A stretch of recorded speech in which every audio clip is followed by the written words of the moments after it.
এই বাবু, তো দিদিমণি 4 দিনের জায়গায় 3 দিন পড়াতে আসলো কেন রে আজকে? আমি জানি, না আসলেই ভালো হয়। তা তো ভালোই হবে। মহারানী সপ্তাহে 4 দিন পড়িয়ে মাস গেলে 2000 টাকা নিয়ে নেয়। আমাদের সময় সপ্তাহে 6 দিন পড়িয়ে 500 টাকা নিত। কি রে বউ, কি করছিস? বাবা, আবার চলে এলো। দূর বাবা, আর ভালো লাগে না তো। কিশোর, বসি একটুখানি। হ্যাঁ হ্যাঁ দিদি, বসো, বলো কি খবর? তা বাবু কি করছিস? পড়ছিস নাকি? আজকে ম্যাডাম আসেনি পড়াতে? না, আছিনি আন্টি। এই তো আন্টি পড়ছি। কি বলবো দিদি, এমনিতেই তো সপ্তাহে 4 দিন পড়ায়, তার মধ্যে অর্ধেক দিন কামায়। আবার বলে কি আমার ছেলে নাকি কিছু করে না। আমার 7 গোষ্ঠী অফিসার, আর বলে আমার ছেলে নাকি কিছু করে না।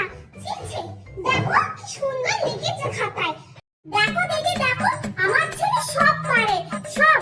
আর উনি মহারানী বলবে আমার ছেলে নাকি কিচ্ছু পারে না। দেখো সব রাইট, সব সব। হ্যাঁ দেখছি তো তাই, সব কিছুতেই জিজ্ঞাসা চিহ্ন আছে।